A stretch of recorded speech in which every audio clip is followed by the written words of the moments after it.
Congratulations, Manny. You've masterminded a few defeats of Brits. I was mentioning the Andy Ruiz defeat of Anthony Joshua. That was an incredibly tough fight tonight. Yes, it was. It was. It had to go until the very end. We was expecting a very tough fight. Nick Ball's a hell of a fighter. He's a great champion, and he proved that tonight. Where did you see the fight going into that last round? Because we were kind of, it was so hard to score. Maybe Nick was one ahead. Maybe your guy was one ahead. What were those final instructions for your fighter? We had to finish strong. We had to take over in the second half of the fight. You know, we were not here.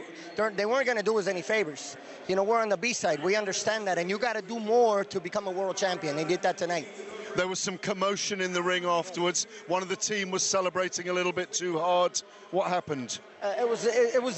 Look, we apologize if anybody feels disrespected. My strength and conditioning coach, when he got up, got a little too excited, but he went to go say hi to his wife. She was actually standing on the other side.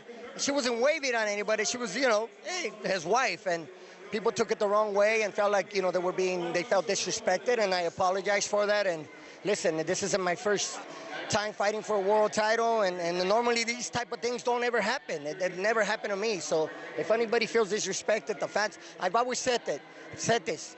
The UK fans are the best fans in the world, by far. The best boxing fans, they showed that tonight. They really support their fighters, and I commend them for that. And I have nothing but the utmost love and respect for the British fans. A quick word on Brandon Lee Figueroa, who's become a 3-weight world champion now. Incredible fighter. How he squeezed that 5'9" frame into the divisions below bantam and super bantam, I do not know. But it was a clever performance tonight, and that punch output is unbelievable, isn't it? Yes. No, we obviously we worked for this. I mean, he was averaging over 1,000 punches in the gym and sparring. We brought a clicker with us, so we were, you know, taking we knew exactly where we were at. The strength and conditioning coach, as a matter of fact, was letting us know what we were averaging after every round, and we said we need to pick it up. We need to do more, especially going after the 6th round. We felt like he could take over.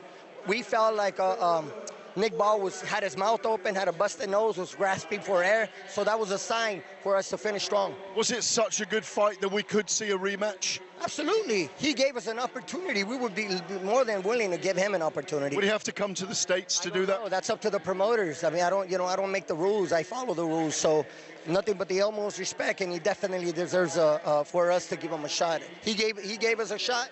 He deserves a shot himself. Well done, y'all. Right, I'm sure people enjoy the fight. Oh, it was amazing. It was amazing, so let's do it again. It's always great to see you, old legend. Cheers, thank you very much. I appreciate it. I appreciate the fans again. Thank you for everything. Liverpool, and it's just lovely to be out here, man. It's great, and obviously going home with the world title, it's special. What an incredible period in that fight for you in the last round. Speak to us about that fight, Brandon, and how special it feels to be a 3-weight world champion. Man, it feels amazing. You know, Nick Ball came to fight in front of his home fans. He had to give it his all. Nothing but respect for him. You know, he gave it all. He had a lot to risk. Man, I just left it on the ring, you know. I felt like I was dominating the whole fight.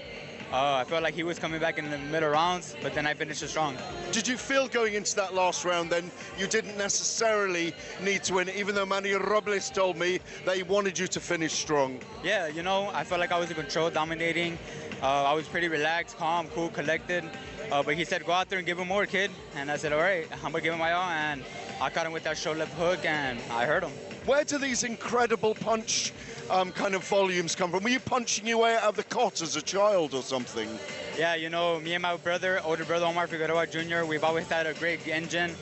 We work really hard, and I feel like that's where it comes, you know, working hard in the gym, mountain runs. My coach Manny prepared me to the best.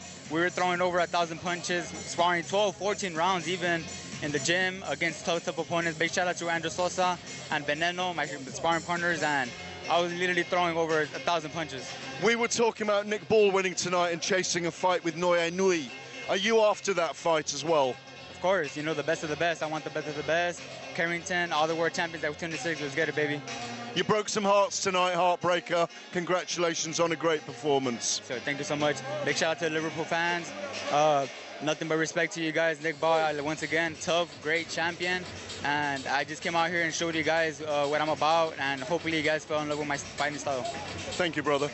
Cheers. Thank you very much. Brandon Figueroa, the new WBA featherweight champion of the world. A sensational performance, getting the job done in the very final round against Nick Ball in a fight that was so close. It could have been him up in the final round, it could have been Nick up in the final round. Either way, we don't need those judges. Whatever those cards read is now irrelevant, because Brandon Figueroa is walking away with the strap. Absolutely, there's a deserved victory. You know, he done what he had to do, and he turned it around in the 12th final round, showed that he is that championship material. By the way, Guy Oozie's class, by the way, very infectious. It sort of grows on you, don't he? You come into someone's backyard, you show the ultimate respect. Yeah, you leave with a bling, but you show the ultimate respect in doing that as well. I love that, mate. That is what it's all about. That's boxing, isn't it? That's what you got taught when you walked into a gym first up. Absolutely. Sometimes people don't stick to those rules, though. That's the big problem in today's world. It is lovely when you do see those rules, when you see two guys go at it, knock 7 bells out of each other, and then at the end, I know that obviously Nick Ball was knocked out, but then he took a couple of moments to get himself together. He walked straight over to the red corner, shook the hand of his opponent, and then showed the respect. And we've just seen the respect being paid back by Figueroa and Manny Robles. Catman, can I tell you, do you know what it is? Only them two people Only they know. have shared that moment. That makes that special. That makes that a friendship, like that, like a brotherhood. Because that you go through that, you don't know, like, when you're going through those 12 rounds like that, what you go through emotionally through those 12 rounds, how you have to psychologically talk to yourself to get yourself through the rounds. He's hitting you a 3 punches, you think, I've got to hit him with 4. I'm feeling tired. Well, he's got to be more tired, because I've left no stone unturned. The mental mind games that you play with yourself in there, you're both sharing that. So afterwards, when people go, I can't work that out, they've just knocked the hell out of each other, they've ripped their faces to pieces and they're cuddling. You go, how can you work that out? Because it's a gladiatorial sport, my friend. The respect levels for both of those guys has gone up. I would absolutely pay to watch them do it again. Tonight, though, it is all about Brandon Figueroa. He got the job done. He's the new WBA featherweight champion of the world. Nick Ball will dust himself off, no doubt, and he will be back sometime soon. Make sure you tune in to talkSPORT over the next 24 to 48 hours for all the fallout from everything that you've just experienced here in Liverpool. Subscribe to the talkSPORT Boxing YouTube channel. We'll be there giving you the debrief. We'll catch you next time.